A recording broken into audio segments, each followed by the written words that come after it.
বুকের ধুকপুকানি একটু সামলে নিয়ে বসুন, কারণ আজ যে ঘটনাটা আপনাদের শোনাবো তা হয়তো আপনার নিজের ঘরের কোনো গোপন গল্পের সাথে মিলে যেতে পারে। আমি সুমনা, বয়স ২৭।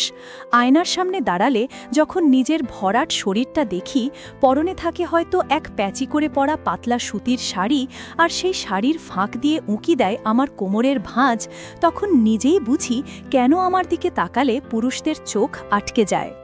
আমার এই ভরা যৌবন আর সংসারের এই গোপন জালের গল্প শোনার আগে চ্যানেলটা সাবস্ক্রাইব করে নিন, কারণ এমন আরও অনেক না বলা কথা অপেক্ষা করছে আপনাদের জন্য। আমার জীবনটা শুরু হয়েছিল একদম সাধারণ একটা মেয়ে হিসেবে। মধ্যবিত্ত ঘরের মেয়ে, স্বপ্ন ছিল আকাশ ছোঁয়ার, কিন্তু বাবা মায়ের চাপে পড়ে খুব তাড়াতাড়ি বিয়ে হয়ে গেল। স্বামী কামাল, বয়সে আমার চেয়ে প্রায় ১০ বছরের বড়। বিয়ের পর ভাবলাম হয়তো ভালোবাসা পাবো, একটু আদর পাবো, কিন্তু কপাল আমার, জুটল এক যান্ত্রিক জীবন। কামাল মানুষ হিসেবে খারাপ না, কিন্তু তার কাছে জীবনের মানে শুধু টাকা আর কাজ। আমার যে একটা মন আছে, শরীর আছে, রাতের অন্ধকারে আমারও যে একটু উষ্ণতা প্রয়োজন হয়, সেটা সে কোনোদিন বুঝতেই চাইল না। বিয়ের প্রথম কটা মাস যা একটু কাছে আসতো, সেটাও যেন রুটিন মেনে। তারপর আস্তে আস্তে কাজের দোহাই দিয়ে দূরে সরে গেল। আমি পড়ে রইলাম এই বিশাল বাড়িতে, অনেকটা আসবাবপত্রের মতো। আমাদের সংসারটা যৌথ, শ্বশুর, শাশুড়ি আর আমার দেবর রনি। রনি আমার চেয়ে বয়সে ৩ বছরের ছোট, ভার্সিটিতে পড়ে, টকবগে যুবক, সারাদিন হইচই করে বেড়ায়। প্রথম প্রথম রনিকে আমি নিজের ছোট ভাইয়ের মতোই দেখতাম। ও আমাকে বৌমণি বলে ডাকত, আবদার করত। কিন্তু সমস্যাটা শুরু হলো তখন, যখন আমার একাকিত্ব আর রনির চোখের ভাষা এক বিন্দুতে এসে মিলল। কামালের অবহেলা আমাকে মানসিকভাবে খুব দুর্বল করে দিয়েছিল। সারাদিন হাড় ভাঙা খাটুনি, শাশুড়ির খিটখিট আর শ্বশুরের হুকুম তামিল করতে করতে আমি যেন বাড়ির বউ কম আর কাজের মেয়ে বেশি হয়ে গিয়েছিলাম। মাঝে মাঝে আয়নার সামনে দাঁড়িয়ে নিজের দিকে তাকিয়ে ভাবতাম, এই রূপ, এই যৌবন কার জন্য সাজিয়ে রেখেছি? যার জন্য সাজা, তার তো দেখার সময় নেই। সেদিন ছিল শ্রাবণ মাসের এক বৃষ্টি ভেজা দুপুর। বাড়িতে শ্বশুর শাশুড়ি কেউ নেই, আত্মীয়ের বাড়ি গেছে, কামাল তো অফিসে। ঝুম বৃষ্টিতে চারপাশ অন্ধকার হয়ে আছে। আমি রান্নাঘরে খিচুড়ি বসাচ্ছিলাম। পরনে ছিল একটা আকাশি রঙের জর্জেট শাড়ি আর তার সাথে কালচে নীল ব্লাউজ। বৃষ্টির ছাঁট আসছিল জানলা দিয়ে, তাই জানলাটা বন্ধ করতে গিয়ে দেখি আমার শাড়িটা ভিজে গায়ের সাথে লেপটে গেছে। ভেজা কাপড়ে আমার শরীরের প্রতিটি ভাঁজ যেন আরও স্পষ্ট হয়ে উঠেছিল। হঠাৎ পেছনে কারো পায়ের শব্দে চমকে উঠলাম। ঘুরে দেখি রনি দরজায় দাঁড়িয়ে। ওর চোখে এক অদ্ভুত দৃষ্টি। এমনিতে রনি আমার সাথে ইয়ার্কি করে, কিন্তু সেদিন ওর চাহনিটা ছিল অন্যরকম। ও সরাসরি আমার চোখের দিকে তাকিয়ে বলল, বৌমণি, আজ যা বৃষ্টি, খিচুড়ির সাথে ডিম ভাজা হবে না? আমি একটু অপ্রস্তুত হয়ে ওড়নাটা ঠিক করতে করতে বললাম, হ্যাঁ হবে, তুমি ঘরে যাও, আমি আসছি। রনি নড়ল না। ও ধীর পায়ে আমার দিকে এগিয়ে এলো। রান্নাঘরটা ছোট, ও এগিয়ে আসতেই আমি দেয়ালের সাথে মিশে গেলাম। আমার বুকের ভেতর তখন হাতুড়ি পেটাচ্ছে। ও আমার খুব কাছে এসে দাঁড়ালো, এত কাছে যে ওর নিঃশ্বাসের গরম ভাব আমি আমার গলায় অনুভব করছিলাম। ও ফিসফিস করে বলল, বৌমণি, তুমি কি জানো তুমি ভিজে গেলে তোমাকে কতটা সুন্দর লাগে? আমি লজ্জায় লাল হয়ে গেলাম। বললাম, কি বাজে বকছ রনি, সরো। কিন্তু ও সরল না। ওর হাতটা আলতো করে আমার কোমরে ছোঁয়ালো। বিদ্যুতের মতো একটা শিহরণ খেলে গেল আমার শরীরে। আমি বাধা দিতে পারলাম না। আমার এই অবহেলিত শরীরে দীর্ঘদিন কেউ আদরের ছোঁয়া দেয়নি। রনির সেই নিষিদ্ধ স্পর্শে আমি যেন জমে গেলাম। ও বুঝতে পারল আমার দুর্বলতা। আস্তে করে আমার কানের কাছে মুখ নিয়ে বলল, ভাইয়া তো তোমাকে বোঝে না, কিন্তু আমি বুঝি তোমার কষ্ট। সেদিনের সেই দুপুরে রান্নাঘরে আর খিচুড়ি রান্না হয়নি। বৃষ্টির শব্দের সাথে মিশে গিয়েছিল আমাদের ফিসফিসানি আর দীর্ঘশ্বাস। সেই প্রথম আমি রনির মধ্যে শুধু দেবরকে নয়, এক পুরুষকে খুঁজে পেলাম। কিন্তু ভয় ছিল মনে, সমাজ, সংসার, মান সম্মান সব কিছু হারানোর ভয়। রনিকে বললাম, এসব ঠিক না, তুমি ছোট। রনি আমার হাতটা শক্ত করে ধরে বলল, ভালোবাসায় ছোট বড় হয় না বৌমণি, আমি তোমাকে কষ্ট পেতে দিতে পারি না। এরপর থেকে আমাদের সম্পর্কটা এক অদ্ভুত মোড় নিল। সবার সামনে আমরা স্বাভাবিক দেবর ভাবি, কিন্তু আড়ালে ফলে আমাদের চোখের ইশারা, একটু সুযোগ পেলেই হাতে হাত রাখা বা সিঁড়িতে ওঠার সময় অকারণে গা ঘেঁষে যাওয়া, এসব চলতে থাকলো। কামাল কিছুই টের পেত না। ও বাড়ি ফিরে খেয়ে দিয়ে ল্যাপটপ নিয়ে বসত, তারপর ঘুমিয়ে পড়ত। আমি শুয়ে থাকতাম পাশেই, কিন্তু আমার মন পড়ে থাকত পাশের ঘরে রনির কাছে। রনি মাঝরাতে আমাকে মেসেজ করত, ঘুম আসছে না বৌমনি, তোমাকে খুব দেখতে ইচ্ছে করছে। আমি ভয়ে ভয়ে রিপ্লাই দিতাম, পাগল হয়েছ? ধরা পড়লে সর্বনাশ হবে, কিন্তু মনের ভেতর এক অজানা উত্তেজনা কাজ করত। এই যে নিষিদ্ধ সম্পর্ক, এই যে লুকিয়ে প্রেম, এর মধ্যে এক মাদকতা আছে যা আমাকে গ্রাস করে ফেলছিল। একদিন শাশুড়িমা খুব অসুস্থ হয়ে পড়লেন। আমাকে সারা দিন তার সেবা করতে হতো, রাতেও তার কাছে থাকতে হতো। কামাল নিজের ঘরে একা ঘুমাত। রনি তখন সুযোগ খুঁজতে লাগল। একদিন দুপুরে শাশুড়ি ঘুমিয়ে আছেন, আমি সোফায় বসে ঝিমুচ্ছি। রনি এসে আমার পাশে বসল। টিভিতে কোনো একটা রোম্যান্টিক গান হচ্ছিল। রনি আমার হাতটা নিজের হাতের মুঠোয় নিয়ে বলল, বৌমনি, তোমার কি একটুও মায়া হয় না আমার জন্য? আমি বললাম, মায়া হয় বলেই তো এত ভয় পাই রনি। ও বলল, ভয় পেও না, আমি আছি তো, বলে ও আমার কাঁধে মাথা রাখল। আমি ওর চুলে হাত বুলিয়ে দিলাম। আমার মনে হচ্ছিল আমি যেন এক গভীর খাদে পড়ে যাচ্ছি, কিন্তু সেখান থেকে উঠে আসার কোনো ইচ্ছে আমার নেই। ঘটনাটা আরও জটিল হল যখন কামাল অফিসের কাজে ৩ দিনের জন্য ঢাকার বাইরে গেল। শ্বশুরমশাই গ্রামের বাড়িতে শুধু আমি, অসুস্থ শাশুড়ি আর রনি। প্রথম রাতটা ভয়ে ভয়ে কাটল। দ্বিতীয় রাতে রনি আমার ঘরে এলো। আমি তখন শাড়ি বদলে একটা নাইটি পরে শুতে যাচ্ছিলাম। রনিকে দেখে চমকে উঠলাম। ও দরজাটা আলতো করে ভেজিয়ে দিল, বলল, আজ আর কোনো বাধা মানব না বৌমনি। আমি বললাম, মা পাশের ঘরে, যদি জেগে যায়। রনি বলল, মা ঘুমের ওষুধ খেয়েছেন, কিচ্ছু হবে না। ও এগিয়ে এসে আমাকে জড়িয়ে ধরল। কামালের আলিঙ্গনে যা কোনোদিন পাইনি, রনির সেই অনভিজ্ঞ কিন্তু তীব্র আবেগী ছোঁয়ায় আমি দিশাহারা হয়ে গেলাম। ওর প্রতিটি স্পর্শে ছিল অধিকার আর পাগলামি। আমি নিজেকে ধরে রাখতে পারলাম না। ভুলে গেলাম আমি কে, আমার পরিচয় কি। শুধু মনে হলো আমি এক নারী যে ভালোবাসার কাঙ্গাল। সারা রাত আমরা একাকার হয়ে রইলাম। ভোরের আলো ফোটার আগেই রনি নিজের ঘরে চলে গেল। পরদিন সকালে আমার ঘুম ভাঙল দেরিতে। আয়নায় নিজের দিকে তাকিয়ে দেখলাম গলার কাছে ঘাড়ের কালশিটে দাগ। লজ্জায় মরে যাচ্ছিলাম। শাড়ির আঁচল দিয়ে ভালো করে ঢেকে নিলাম। রনি নাস্তার টেবিলে বসে আমার দিকে তাকিয়ে মুচকি হাসছিল। ওর চোখে ছিল জয়ের আনন্দ, কিন্তু আমার মনের ভেতর তখন তোলপাড়।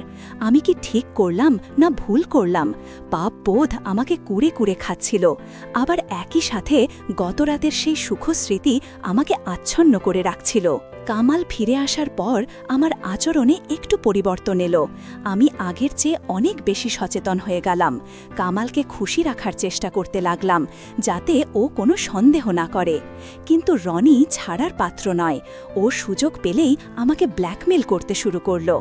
ব্ল্যাকমেল ঠিক টাকার জন্য নয়, আবেগের ব্ল্যাকমেল। ও বলতো, তুমি যদি আজ বিকেলে আমার সাথে ছাদে না আসো তাহলে আমি না খেয়ে থাকব, কিংবা তুমি যদি আমাকে ওই নীল শাড়িটা পরে না দেখাও তাহলে আমি কিন্তু ভাইয়ার সামনেই তোমাকে জড়িয়ে ধরব। ওর এই পাগলামিগুলো আমাকে আরও বেশি বিপদে ফেলে দিত। আমি ভয়ে ভয়ে ওর সব আবদার মেনাতাম। একবার হলো কি, বাড়িতে একটা ফ্যামিলি ফাংশন ছিল।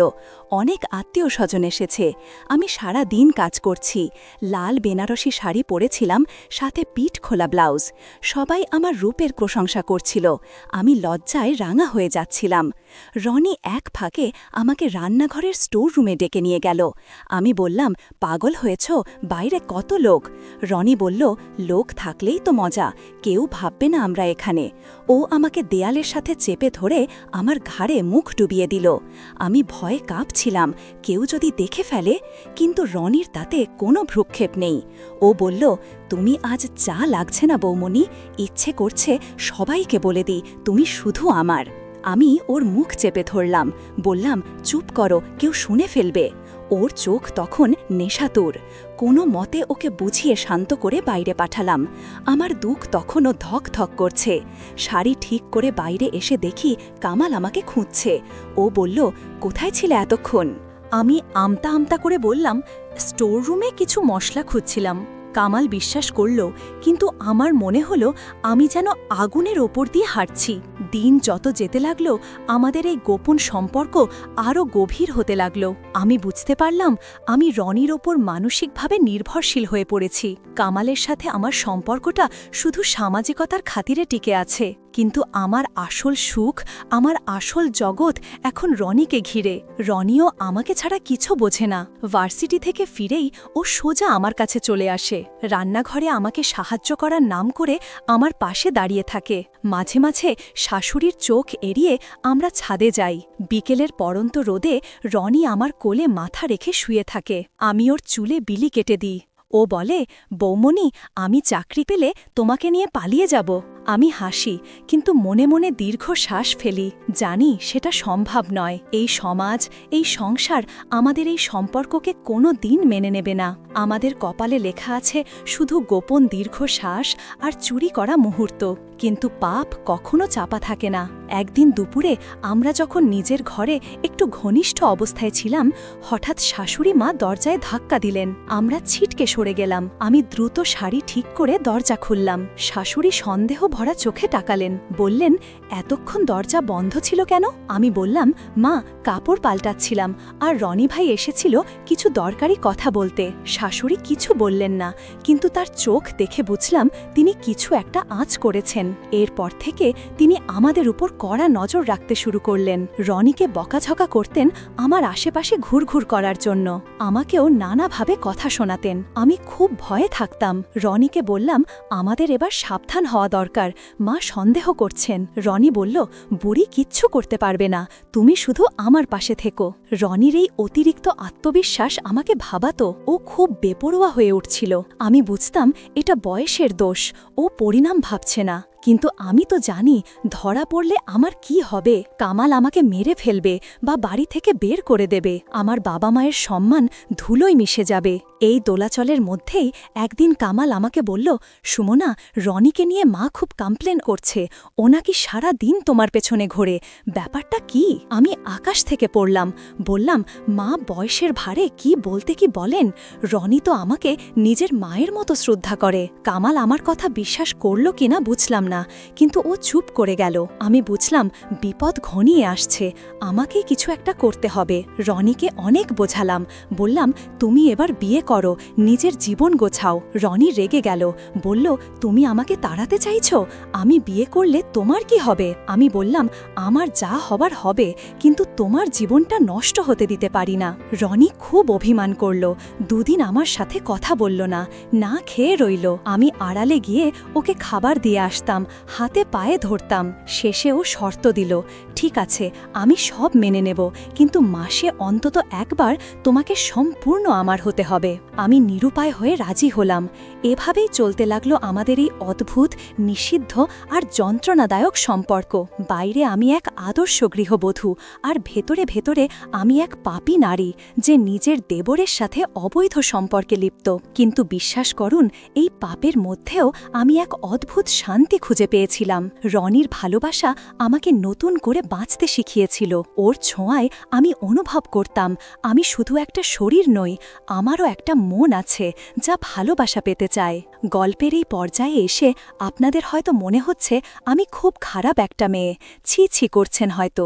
কিন্তু একবার আমার জায়গায় দাঁড়িয়ে ভাবুন তো, দিনের পর দিন স্বামীর অবহেলা, শ্বশুরবাড়ির গঞ্জনা আর একাকিত্ব, এসবের মাঝে যদি কেউ একটু ভালোবাসার হাত বাড়িয়ে দেয়, একটু আদরের পরশ বুলিয়ে দেয়, তাহলে কি নিজেকে ঠিক রাখা যায়? আমি পারিনি। আমি ভেসে গিয়েছি আবেগের স্রোতে। জানি এর শেষ ভালো হবে না। হয়তো একদিন সব জানাজানি হবে, হয়তো আমার সংসার ভাঙবে। কিন্তু যে কটা দিন আমি রনির ভালোবাসা পেয়েছি, সে কটা দিনই আমার জীবনের শ্রেষ্ঠ সময়। আজও যখন কামাল অফিসের কাজে বাইরে যায় আর বৃষ্টি নামে, আমার বুকের ভেতরটা হু হু করে ওঠে। আমি জানলার ধারে দাঁড়িয়ে বৃষ্টির দিকে তাকিয়ে থাকি আর অপেক্ষা করি রনির জন্য। জানি ও আসবে, আমার একাকিত্ব ঘোচাতে, আমাকে ভালোবাসায় ভরিয়ে দিতে। আমাদের এই সম্পর্ক হয়তো সমাজের চোখে অপরাধ, কিন্তু আমার মনের আদালতে এটা শুধুই ভালোবাসা, এক অবুঝ, নিষিদ্ধ অথচ তীব্র ভালোবাসা। এখন রাত অনেক গভীর, বাইরে ঝিঝি পোকার ডাক, সবাই ঘুমিয়ে পড়েছে। রনি আমাকে মেসেজ দিয়েছে, বৌমনি, দরজাটা একটু খোলো, আমি এখন উঠব। শাড়ির আঁচলটা ভালো করে গায়ে জড়িয়ে পা টিপে টিপে দরজার দিকে এগিয়ে যাচ্ছি। জানি ওপারে অপেক্ষা করছে আমার নিষিদ্ধ সুখ, আমার পাপ, আমার ভালোবাসা। আপনারা যারা এতক্ষণ আমার এই জীবনের গল্প শুনলেন, তাদের কাছে একটাই অনুরোধ, আমাকে ঘৃণা করবেন না। শুধু বুঝবেন, মানুষের মন বড় বিচিত্র, সেখানে কখন কার জন্য ভালোবাসা জন্মায় তা কেউ বলতে পারে না। ভালো থাকবেন সবাই। আর হ্যাঁ, আমার এই গোপন কথাগুলো যদি আপনাদের মনে একটুও নাড়া দিয়ে থাকে, তাহলে চ্যানেলটা সাবস্ক্রাইব করতে ভুলবেন না। আরও এমন অনেক জীবনের গল্প নিয়ে আসব আপনাদের সামনে। শুভরাত্রি।